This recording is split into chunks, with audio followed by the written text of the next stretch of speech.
Om Swastiastu. Selamat sore para mahasiswa semester 5 di studi bahasa Inggris.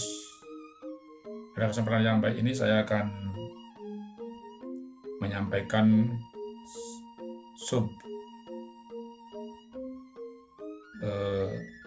bagian dari psikologi pendidikan, yaitu tentang persepsi, bukan memori, tapi persepsi. Sebelum menjelaskan tentang persepsi, pada pertemuan tatap muka 2 minggu yang lalu, bahkan 3 minggu yang lalu, kita sudah bersama-sama membicarakan masalah penginderaan. Apa itu penginderaan? Penginderaan adalah proses masuknya stimulus ke dalam alat indera manusia. Ini saya hanya mengulang kembali. Penginderaan adalah proses masuknya stimulus ke dalam alat indera manusia. Nah, di dalam penginderaan ini ada syarat-syaratnya yang sudah saudara ketahui dan sudah dipahami. Syarat penginderaan itu adalah kekuatan objek. Jadi sejauh mana kekuatan objek itu dalam penginderaan itu sangat mempengaruhi dalam stimulus dan respon dari masing-masing manusia. Dan yang kedua adalah kesehatan indera. Penginderaan dari seseorang atau pemahaman dari seseorang atau respon dari seseorang akan tidak sama, berbeda-beda sesuai dengan kesehatan dari indera itu sendiri. Dan yang selanjutnya adalah adanya perhatian manusia. Nah, ini akan sangat berpengaruh pada kuat tidaknya sebuah penginderaan yang distimulus, kemudian yang sudah diberikan stimulus akan merespon sesuai dengan kekuatan kesehatan dari indera tersebut. Kemudian sudut pandang dalam penginderaan itu sudah dibicarakan, silakan dibaca kembali materi tentang sudut pandang baik di PowerPoint dan atau di materi yang sudah diberikan dalam grup psikologi pendidikan. Nah, kemudian yang menjadi bahasan pada sore hari ini sejam ke depan adalah nanti yang pertama, saudara-saudara sekalian wajib mendengarkan atau menonton video pembelajaran ini dengan baik, bisa mudah memaknai, bisa mudah memahami, sehingga nanti ada pertanyaan, boleh bertanya lewat grup, di grup kelompok psikologi pendidikan, mengajukan pertanyaan. Dan terakhir nanti setelah saya menonton video ini akan ada beberapa tugas yang diberikan untuk dibahas bersama-sama nanti dalam pertemuan-pertemuan berikutnya. Tatap muka ada Zoom meeting. Nah, itu tugas yang saudara mahasiswa hadapi atau lakukan di sore hari ini. Dan sore hari ini tugas harus dikerjakan sama 1 jam setelah video ini terbaca. Baik, saya akan mulai dengan persepsi. Saudara-saudara sekalian yang saya hormati, saya yakin bahwa saudara sudah sering mendengarkan kata persepsi. Ada mengatakan persepsi itu adalah pandangan dari masing-masing orang. Ada mengatakan bahwa orang begitu dia menurut dia. Nah, itu persepsi itu banyak sekali menafsirkan. Jadi pendapat dari seseorang dianggap atau pemikiran dari seseorang. Nah, dalam kesempatan yang berbahagia ini saya akan sampaikan apa sih itu persepsi. Persepsi itu adalah kemampuan otak dalam menerjemahkan stimulus disebut dengan persepsi. Jadi kemampuan otak dalam menerjemahkan stimulus dari lingkungan yang berada di kita itu namanya persepsi. Persepsi merupakan proses untuk menerjemahkan atau menginterpretasi stimulus yang masuk dalam alat indera. Nah, maka tadi sudah disebutkan dalam pembicaraan 3 minggu yang lalu itu tentang persepsi, tentang pandangan. Nah, tergantung kuat tidaknya dari indera kita.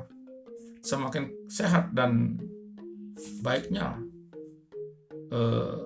indera kita dalam distimulus oleh lingkungan, sekuat itulah pendidikan respon yang diberikan oleh manusia. Nah, itu persepsi.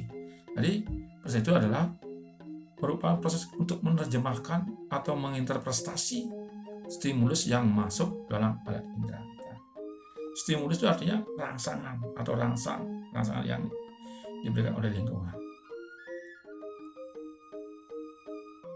Pengaruh perbedaan sudut pandang dalam penginderaan dan persepsi.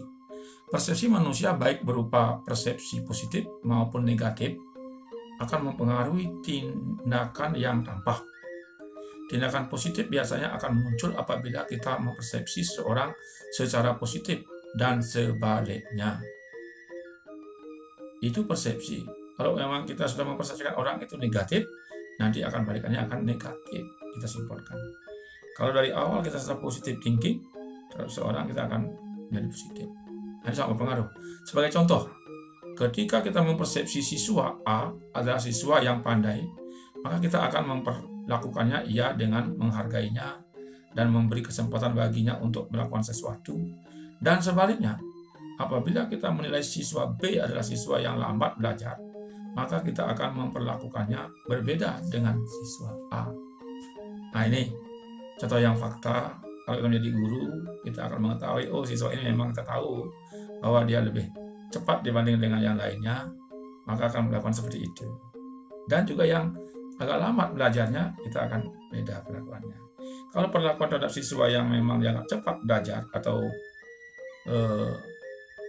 lebih cerdas dia dibandingkan dengan yang agak lambat, disamakan. Nah, inilah guru harus mengetahui ciri-ciri dari kemampuan dari siswa kita. Nah, itu pengaruh perbedaan sudut pandang dalam penginderaan dan persepsi.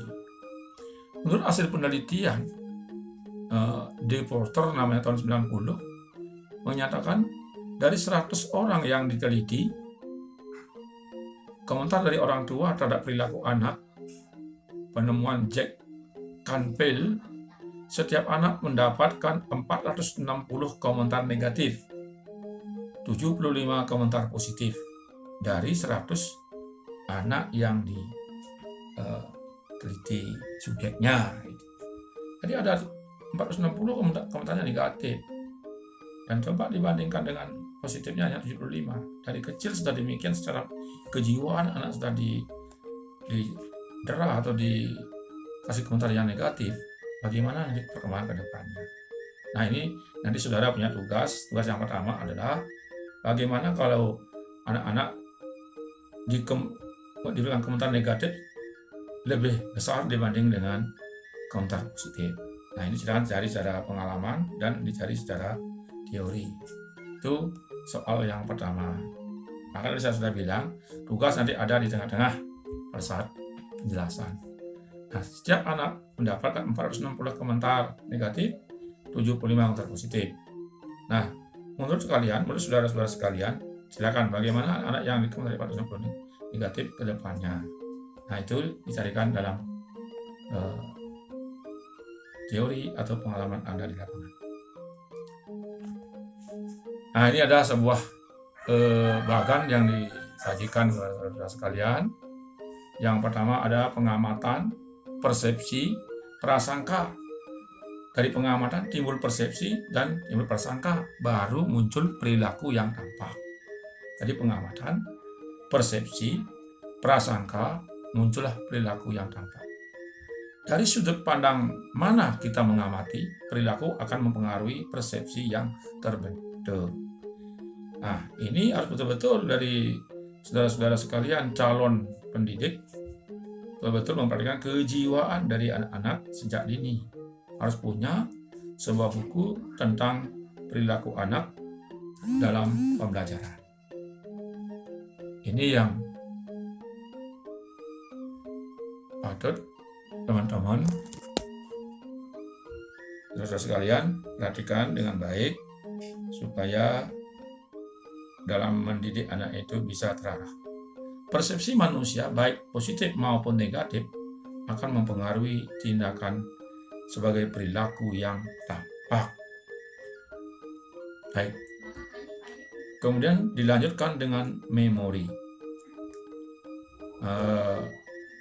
Saudara-saudara yang saya hormati, sering dikatakan oleh sebagian orang atau orang mengatakan memori itu adalah, ini bahasa-bahasa yang kita ketahui di lapangan di masyarakat.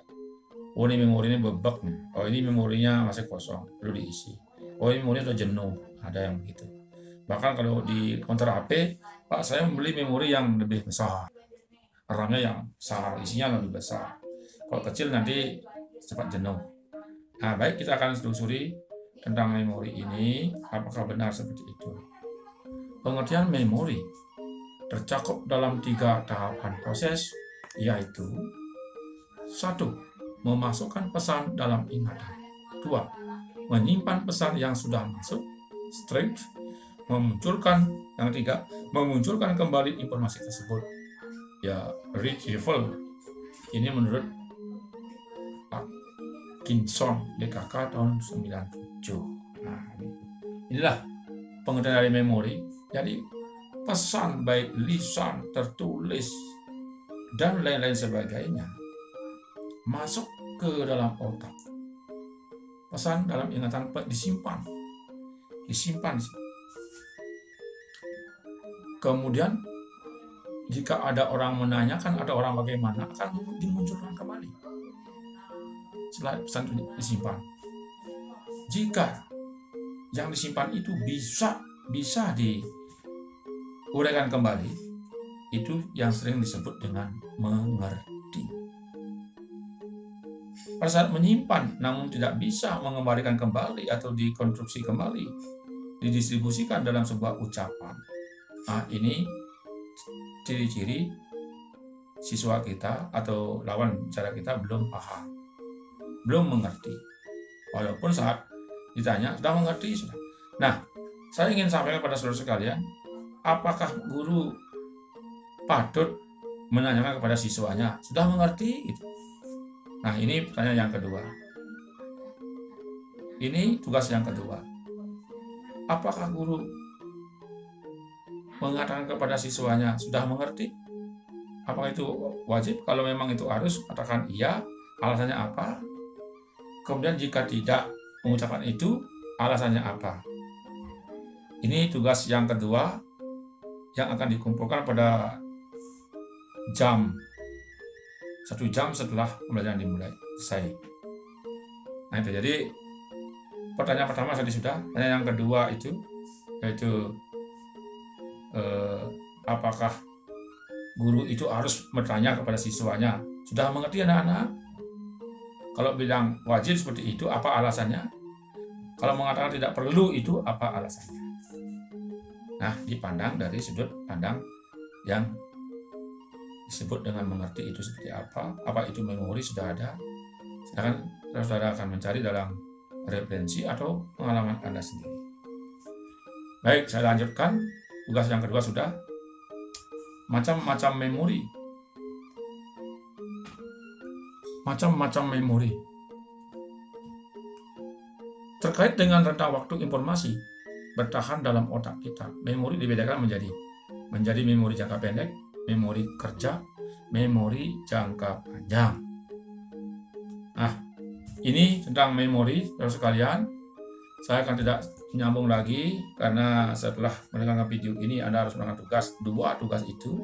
Tugas yang pertama, hasil penelitian saya tadi adalah tentang setiap anak mendapatkan 460 komentar negatif, kemudian 75 komentar positif. Bagaimana kedepannya perkembangan dari anak tersebut? Silakan itu dicari sesuai dengan pengalaman sendiri dan lihat di referensi atau di buku. Dan yang kedua tugasnya adalah tentang mengerti atau memori yang hubungannya dengan jika saudara menjadi guru atau menjadi guru praktek nanti di kemudian hari setelah semester 7, apakah guru wajib atau harus menanyakan kepada anak, sudahkah mengerti anak-anak? Atau juga tidak perlu menanyakan kepada anak. Nah, Jika itu harus, kasih alasannya, dan jika itu memang tidak, kasih alasannya. Nah, barangkali pada sore hari ini itu yang dapat saya sampaikan. Semoga apa yang saya sampaikan dapat dicerna dan dapat dipahami, sehingga apa yang saya sampaikan dalam kurun waktu 15 menit ini bisa berjalan dengan baik dan benar. Santi, Santi, Santi.